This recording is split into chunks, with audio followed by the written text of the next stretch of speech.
Shalom, selamat pagi semuanya. Nah, pagi hari ini kita bersyukur kepada Tuhan karena Tuhan begitu baik di dalam kehidupan kita. Nah, adik-adik sekalian, hari ini kita bersyukur kepada Tuhan karena Tuhan masih memberikan kesempatan bagi kita untuk beribadah pada pagi hari ini. Nah, pagi hari ini kita boleh bangun dengan tubuh yang sehat, kita masih bisa bergerak, kita masih bisa beraktivitas. Itu semua karena Tuhan. Nah, hari ini kita akan beribadah kepada Tuhan. Mari kita beribadah dengan sungguh-sungguh kepada Tuhan. Kita memberikan yang terbaik bagi Tuhan. Nah, sebelum kita beribadah, mari saja kita semua untuk berdoa terlebih dahulu.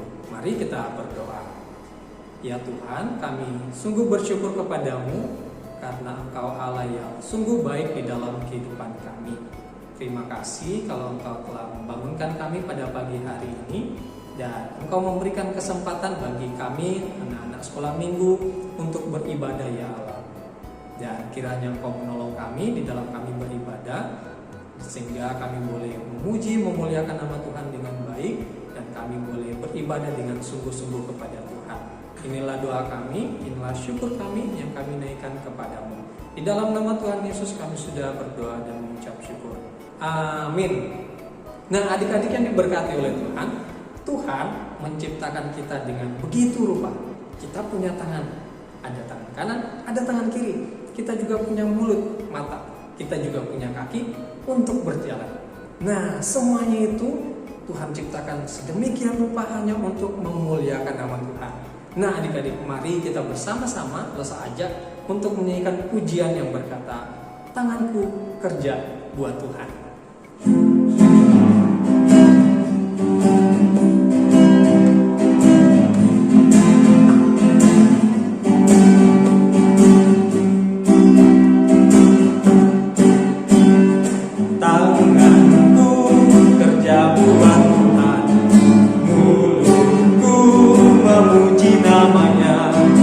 Kakiku berjalan cari jiwa, upahku besar di surga. Sekali lagi kita nyanyikan pujian ini.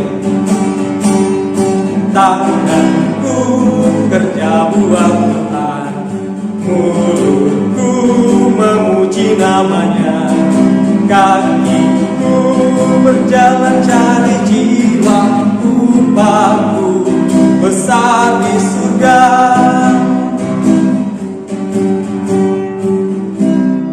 Nah, adik-adik, tangan kita Tuhan berikan untuk kita pakai bekerja bagi Tuhan. Mulut kita untuk memuliakan nama Tuhan. Dan kaki kita pakai untuk mencari jiwa bagi Tuhan. Nah, adik-adik, Tuhan Yesus itu sungguh sayang kepada kita anak-anaknya. Dia mengasihi kita sebagai umat-umatnya.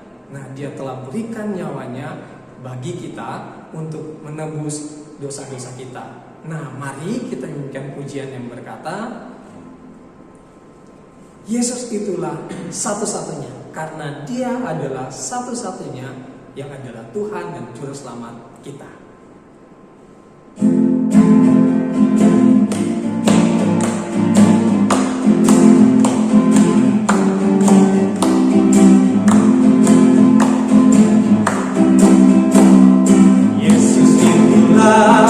Satu-satunya penolongku yang sungguh. Dia berjanji akan kembali angkat kita semua. Oh, haleluya, puji Tuhan, upahmu besar di surga. Oh, haleluya, puji Tuhan, upahmu besar di surga. Sekali lagi kita nyanyikan pujian ini. Yesus itulah satu-satunya penolongku yang sungguh. Dia berjanji akan kembali angkat kita semua. Oh, haleluya, puji Tuhan, upahmu besar di surga. Oh, haleluya, puji Tuhan, upahmu Namamu besar di surga.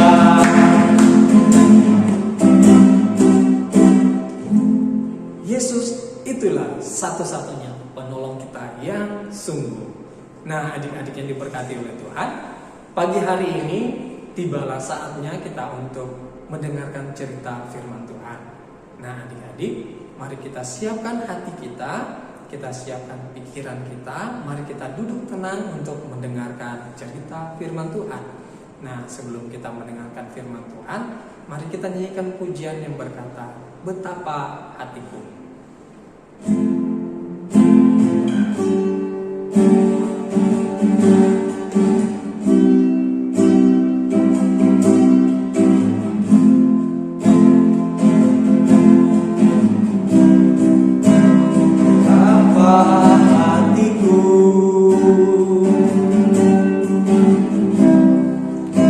Berterima kasih Yesus,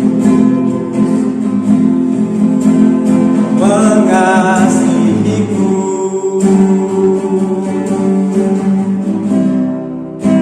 Kau memilikiku.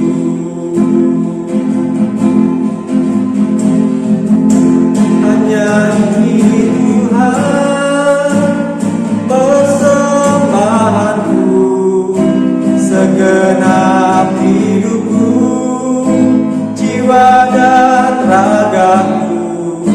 Sebab tak kumiliki harta kekayaan yang cukup berarti untuk ku persembahkan.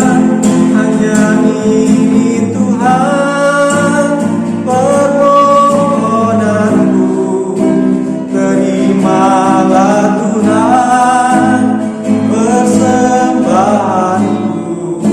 Pakailah hidupku sebagai alatmu seumur hidupku. Mari adik-adik kita nyanyikan pujian ini dari awal dengan sikap doa. Betapa hatiku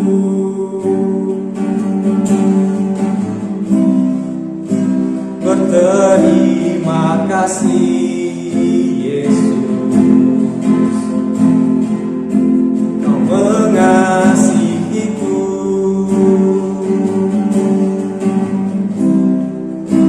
Kau memilikiku.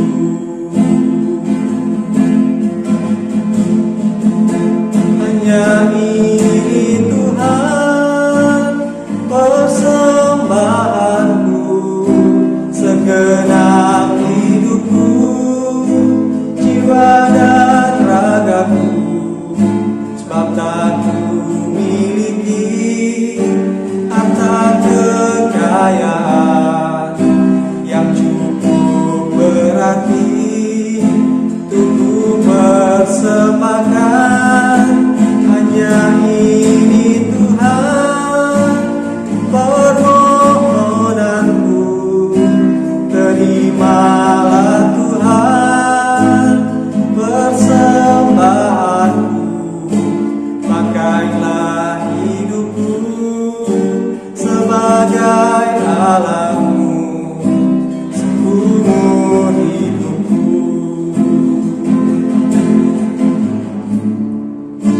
Pakailah hidupku sebagai alatmu seumur hidupku.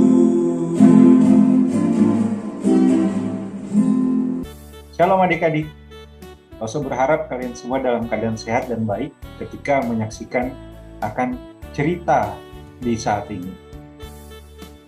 Adik-adik, hari ini Losa akan bercerita tentang sebuah peristiwa yang begitu besar, yang menakjubkan, yang pernah terjadi dan dicatat di dalam Alkitab. Tapi sebelumnya, mari kita akan berdoa terlebih dahulu, memohon Tuhan menolong kita supaya bisa mendengarkan dan merenungkan cerita ini dengan baik. Mari kita berdoa. Bapa di surga, pada saat ini kami datang kepada Engkau, berterima kasih karena saat ini kami boleh diberikan kesempatan untuk merenungkan bersama-sama akan cerita Alkitab sebagai pedoman bagi kehidupan kami. Tolong kami anak-anak-Mu ya Tuhan, sehingga kami dapat belajar dengan baik. Di dalam nama Tuhan Yesus kami berdoa. Amin. Adik-adik sekalian, Lose sebagaimana di awal tadi sudah menyampaikan bahwa Lose akan bercerita sebuah peristiwa yang besar yang pernah dicatat di dalam Alkitab, yang pernah terjadi dan itu dicatat di dalam Alkitab. Peristiwa tentang air bah atau banjir yang besar yang melanda dunia ini. Kalian pernahkah melihat bencana alam, peristiwa banjir yang begitu melanda banyak orang? Bencana alam yang ingin dihindari karena memang begitu menyengsarakan. Dan peristiwa air bah yang besar dicatat di dalam Alkitab ketika melanda dunia ini. Wow, itu sampai menenggelamkan, sampai airnya menutupi puncak-puncak gunung yang tinggi. Demikian catatan Alkitab. Adik-adik kita tahu ya, bahwa peristiwa air bah itu terjadi di zamannya keluarga Bapak Nuh. Dan pada waktu itu, manusia dalam catatan Alkitab adalah orang-orang yang setiap hari itu berbuat jahat. Mereka melakukan, mereka memikirkan, mereka mengatakan apa yang buruk. Mereka melakukan apa yang dapat menyakiti sesama mereka, bahkan sampai menyakiti hati Allah. Katakanlah apa? Menipu, berbohong, membunuh, mencuri, melakukan semua tindakan yang begitu jahat, yang sungguh membuat Allah sedih sekaligus murka. Mengapa? Karena Tuhan Allah kita adalah Tuhan yang benci terhadap kejahatan. Sehingga pada waktu dia melihat kejahatan manusia yang begitu besar itu pada saat itu, maka Tuhan pun memutuskan untuk menghukum kejahatan manusia itu. Tetapi adik-adik, ternyata dari begitu banyak manusia yang berbuat jahat, Tuhan menunjukkan kasih-Nya kepada keluarga Bapak Nuh. Bukan karena Bapak Nuh adalah orang yang alim. Bukan pula karena Bapak Nuh adalah orang yang baik. Tetapi mengapa Tuhan mengasihi Bapak Nuh dan keluarganya? Semata-mata karena Tuhan Allah kita adalah Tuhan yang mengasihi. Sehingga di dalam anugerahnya, Dia mengasihi Bapak Nuh dan keluarganya untuk diselamatkan. Jadi mereka, Bapak Nuh beserta istrinya, 3 orang anaknya Bapak Nuh beserta 3 orang menantunya, yaitu semua jumlahnya 8 orang, itu diselamatkan oleh Tuhan karena Tuhan mengasihi mereka. Bagaimana caranya Tuhan menyelamatkan mereka? Tuhan pun berfirman kepada Bapak Nuh, kan adik-adik? Dia berfirman agar Bapak Nuh itu membuat sebuah bahtera yang besar atau sebuah kapal yang besar dalam pemikiran kita. Sebuah kapal yang besar yang bisa memuat Bapak Nuh beserta seluruh keluarganya. Tetapi bukan cuma Bapak Nuh dan keluarganya saja, tetapi juga seluruh makhluk hidup supaya boleh masuk ke dalam bahtera itu dan selamat. Nah, kebayang kan betapa besarnya bahtera itu. Dan itu difirmankan Allah supaya dibuat oleh Bapak Nuh serta keluarganya. Adik-adik, maka Bapak Nuh beserta keluarganya pun taat kepada firman Tuhan itu. Mereka lalu bekerja dengan giat, dengan tekun untuk menyelesaikan bahtera itu. Mereka membangunnya, sekalipun mungkin ada orang-orang di sekitar mereka yang mengolok-olok, "Nuh, ngapain bangun bahtera di atas gunung? Ngapain bangun bahtera dari tempat yang jauh dari laut? Kalian kok seperti orang gila saja." Tapi keluarga Bapak Nuh, sekalipun mungkin ada yang ngolok-ngolok, mereka tetap taat untuk mengerjakan firman Tuhan itu. Mereka bangun bahtera itu dengan giat, dengan tekun. Maka adik-adik, akhirnya begitu bahtera itu selesai dibuat oleh Bapak Nuh, maka Tuhan pun berfirman kepada Bapak Nuh dan keluarganya, "Masuklah ke dalam bahtera." Lalu seperti yang tadi Elsa sudah bilang, Tuhan pun juga berkarya sehingga sejumlah makhluk hidup dalam kumpulan yang banyak bisa masuk ke dalam bahtera itu. Supaya apa? Mereka selamat dari hukuman Tuhan terhadap kejahatan manusia. Loh, memangnya apa sih hukuman Tuhan? Itu tadi, Tuhan ternyata hendak menghukum kejahatan manusia dengan mengirimkan air bah untuk melenyapkan kejahatan manusia. Wow. Tapi karena Tuhan mengasihi keluarga Bapak Nuh, Dia pun menyelamatkan mereka. Sehingga begitu keluarga Bapak Nuh masuk, binatang-binatang sejumlah makhluk hidup masuk, pintu bahtera ditutup, maka kemudian barulah Tuhan mengirimkan hujan yang deras, hujan yang lebat selama berhari-hari, sehingga lama-kelamaan volume air, jumlah airnya menjadi begitu banyak dan melanda dunia ini. Bahkan Alkitab mencatat, adik-adik, airnya itu sampai menutupi gunung-gunung yang tinggi. Wah, kalian kebayang kan? Kalau berdiri di depan gunung yang tinggi rasanya udah kecil banget karena gunung itu besar sekali. Tapi air bah pada waktu itu sampai bisa menutupi puncak-puncak gunung yang tinggi. Itu berarti adalah jumlah air yang sangat banyak yang melanda seluruh dunia. Tetapi adik-adik, Alkitab pun juga mencatat bahwa bukan cuma terjadi sebentar. Ternyata air bah itu melanda bumi hingga 150 hari lamanya. 150 hari, wah itu lama sekali. Jadi selama 150 hari ada air yang besar yang menutupi dunia. Tetapi juga ingat, ada bahtera yang mengapung di atas air itu selama 150 hari. Ini menunjukkan apa? Tuhan kita adalah Tuhan yang adil. Dia benci terhadap kejahatan dan Dia menghukum kejahatan. Tapi juga ternyata Tuhan kita adalah Tuhan yang kasih. Dia menyelamatkan keluarga Bapak Nuh. Karena kasih-Nya, Dia pun juga menyelamatkan sejumlah makhluk hidup. Maka akhirnya adik-adik, Tuhan pun mengingat keluarga Bapak Nuh beserta sejumlah makhluk hidup yang ada di dalam bahtera itu. Lalu karena Tuhan mengasihi mereka, maka akhirnya air yang banyak tadi menjadi surut karena karya Tuhan. Perlahan-lahan puncak gunung yang tinggi mulai terlihat, perlahan-lahan daratan mulai nampak.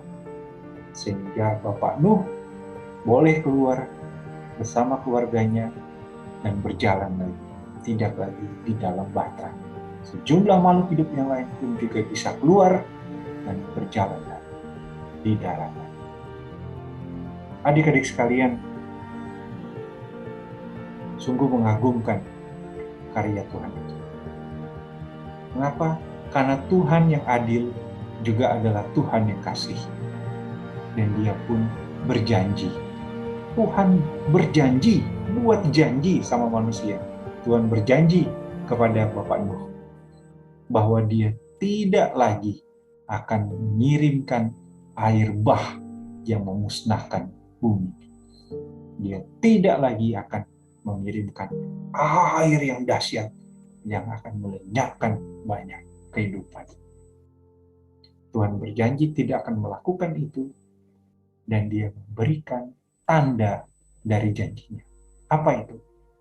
Yaitu pelangi. Pelangi yang begitu indah, yang bisa kita lihat di langit, misalnya setelah habis hujan. Wah, siapa sih yang tidak senang melihat pelangi?